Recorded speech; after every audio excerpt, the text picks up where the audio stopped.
네, 안녕하세요. 데일리아드 이슈 김전입니다. 시작 전에 구독과 좋아요 버튼 꼭 눌러주시고요. 그럼 4월 7일 데일리아드 이슈 시작하겠습니다. 네, 먼저 오늘의 테마 스케줄입니다. 첫 번째 스케줄은 삼성전자의 잠정 실적 발표입니다.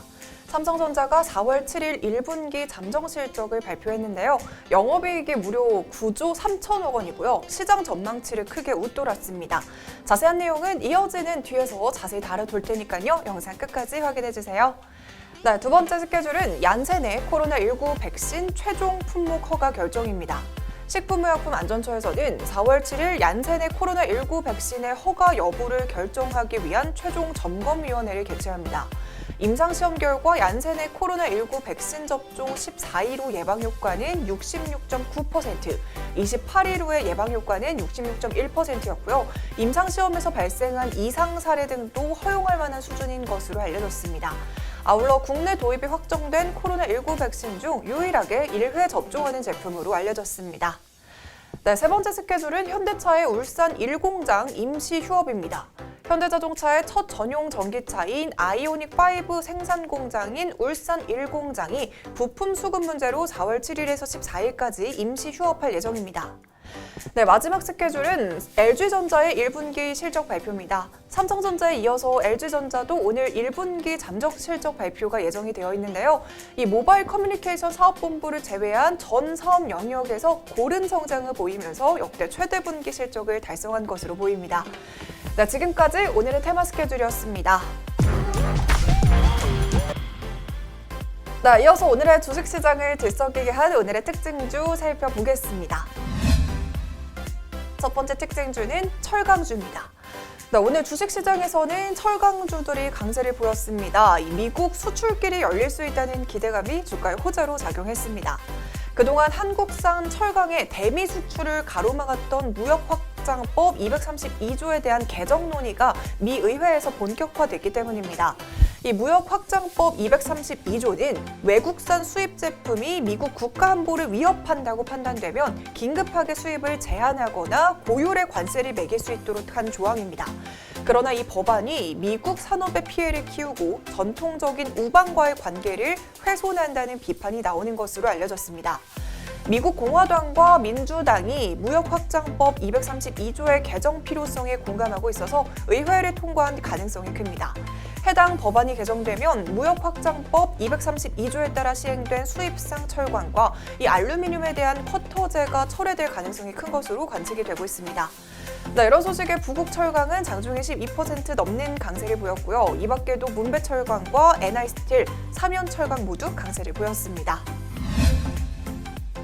네, 두 번째 특징주는 우리넷입니다. 우리넷이 15% 넘는 강세를 보였습니다. 바로 정부가 중소기업들과 5G 이동통신 서비스 전용 모듈 개발에 착수했다는 소식 덕분입니다. 과학기술정보통신부는 한국지능정보사회진흥원과 5G 모듈 산업 생태계 활성화 사업을 추진하며 이달부터 5G 모듈 개발에 나설 계획입니다. 네, 이런 정부의 움직임 속에 삼성전자도 각종 센서와 로봇 등 B2B 단말기에 탑재되는 5G 모듈 전용 칩셋 개발을 결정하면서 전면 국산화에 대한 기대감이 커지고 있습니다. 네, 여기에 우리넷은 과기정통부의 5G 모듈 개발 사업에서 컨소시엄 일원으로 참여하고 있는 만큼 매수세가 몰리고 있습니다. 네, 세 번째 특징주는 자전거주입니다. 오늘은 전기자전거 시장 개화에 따른 수혜가 기대된다는 증권사 분석에 이 자전거주로 분류가 되고 있는 알톤 스포츠와 삼천리 자전거가 강세를 보였습니다.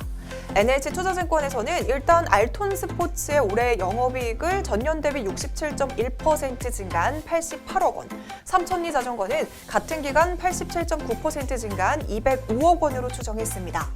매출 상승의 이유는 코로나19 여파로 강한 자전거 수요가 계속되고 있고 재고도 바닥을 드러내면서 가격 인상까지 더해질 전망이기 때문입니다. 이에 따라 알톤 스포츠의 평균 판매 가격은 지난해 22만 원에서 올해는 27만 원으로 개선될 것으로 보입니다. 더불어서 삼천리 자전거의 모델인 팬텀의 판매 대수는 2018년에는 15,000대였는데요. 작년에는 28,000대로 2배 가까이 늘어났습니다. 향후 전기자전거 등 소형 모빌리티에 대한 수요가 늘어나서 시장은 더욱 커질 것이라고 기대가 되고 있는 만큼 실적 대비 주가 수준이 현재는 저평가될 것이라고 보고 있습니다. 이 전기자전거 시장에 대한 기대감이 나타나면서 자전거 기업들의 전략도 전통적인 자전거 판매를 넘어서 적극적으로 변화하고 있는 상황입니다. 네, 그럼 본격적으로 오늘의 핫이슈 알아보겠습니다. 오늘의 핫이슈는 삼성전자와 LG전자 나란히 어닝 서프라이즈입니다. 네, 오늘은 삼성전자와 LG전자가 나란히 1분기 잠정 실적을 발표했는데요. 과연 2021년 첫 성적표는 어땠는지 알아볼게요. 네, 일단 먼저 삼성전자가 올해 1분기 깜짝 실적을 발표했습니다. 그동안 실적 발표에 움직임을 보였던 주가가 오늘은 약세를 보이는 모습입니다. 일단 1분기 실적 과연 어느 정도일까요?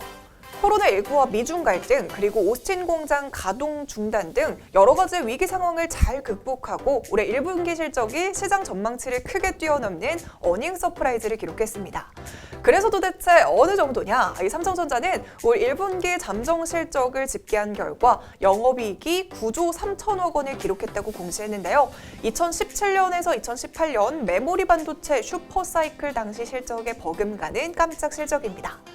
네, 매출도 크게 확대가 됐는데요. 올해 1분기 매출은 65조 원으로 전년 동기와 전분기 대비 각각 17.48%와 5.61% 늘어났습니다. 네, 오늘은 잠정 실적 발표인 만큼 사업 부문별 구체적인 성적표는 공개하지 않았지만요. 전문가들은 반도체가 기대에 못 미쳤지만 그래도 비대면 수요가 증가하면서 스마트폰과 가전사업 모두 견조한 성적표를 받은 것으로 분석하고 있습니다. 특히 스마트폰 부문의 선정이 예상 이상이었다는 분석입니다. 네, 아마 IM 부문의 영업이익의 연중 최대 성수기인 3분기와 비슷한 수준인 4조 원일 것이라고 보고 있습니다. 삼성전자는 지난 1월 갤럭시 S21 시리즈를 조기에 출시를 하면서 2월 들어서 전 세계 스마트폰 점유율 1위를 탈환했고요. 갤럭시 버즈 등 수익성이 높은 웨어러블 제품 매출도 늘면서 IM 부분의 실적이 크게 개선되는 것으로 보입니다. 네, 이렇게 1분기 실적이 시장 예상치를 웃돌면서 올해 연간 실적에도 청신호가 커졌다는 기대감이 생기고 있습니다. 네, 2분기부터 오스틴 공장 재가동에 따른 반도체 손실이 회복되고 최근 수요가 급증하고 있는 파운드리 실적이 확대되면 스마트폰 실적과 맞물려서 또 한 번의 기록을 세울 수 있기 때문입니다. 하반기로 갈수록 반도체 부분의 실적 기대감이 커질 것으로 보이고요. 올해 디램 가격 상승세가 예상이 되고 있는 가운데 지난해 선제 투자의 효과가 극대화될 전망입니다. 네, 이어서 LG전자 살펴볼게요. LG전자는 올해 1분기 창사 이래 사상 최고 실적을 경신했습니다. 최근 사업 철수를 결정한 휴대폰 부문 격자에도 불구하고 코로나19에 따른 억눌린 수요 급증으로 호황기를 맞은 TV와 가전이 실적을 견인했습니다. 적자를 지속하던 휴대폰 부문을 뚝 떼어낸 만큼 LG전자는 사상 최대 실적 행진이 계속 이어질 전망입니다. 네, LG전자는 올해 1분기 실적을 잠정 집계한 결과 매출은 18조 8,057억 원, 영업이익은 1조 5,178억 원을 기록했다고 밝혔는데요. 지난해 같은 기간 대비 영업이익은 39.2%, 매출은 27.7% 각각 늘어났습니다. 네, 매출과 영업이익 모두 분기 사상 최대 역대 실적입니다. 영업이익은 약 12년 만에 새 역사를 쓸 만큼 대폭 향상이 된 수준입니다. 네, LG전자 역시 삼성전자와 마찬가지로 코로나19에 따른 홈코노미 수요 증가로 프리미엄 가전과 TV 판매가 늘어난 것을 어닝 서프라이즈 배경으로 꼽고 있습니다. 특히 이번 역대급 실적은 휴대폰 부문의 적자 속에서 달성한 성과이기 때문에 더 주목을 받고 있는데요. 모바일 사업 부문은 1분기에도 적자가 이어진 것으로 보입니다. 사실 LG전자는 이번 1분기 실적을 넘어서 앞으로의 행보가 더욱더 기대가 되는 기업입니다. 최근 LG전자는 전장과 인공지능 등 미래 먹거리에 대한 투자를 확대하기로 한 만큼 올해 하반기부터 전장사업본부의 실적이 흑자로 전환될 것으로 보고 있습니다. 특히 마그나와 함께 설립하는 합작법인이 7월 1일자로 출범하면서 LG전자의 새로운 먹거리로 부상할 전망입니다.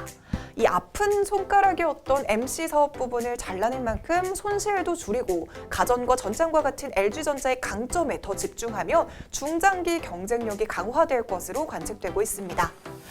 네, 이렇게 삼성전자와 LG전자의 역대급 실적, 비록 주가에는 오늘 반영이 되지는 않았지만요. 앞으로의 전망도 좋은 만큼 중장기적 투자 포인트가 될 것으로 보입니다. 네, 오늘 제가 준비한 소식은 여기까지입니다. 이 영상들 아직 안 보셨다면 함께 시청해주시고요. 오늘도 시청해주신 모든 분들 고맙습니다.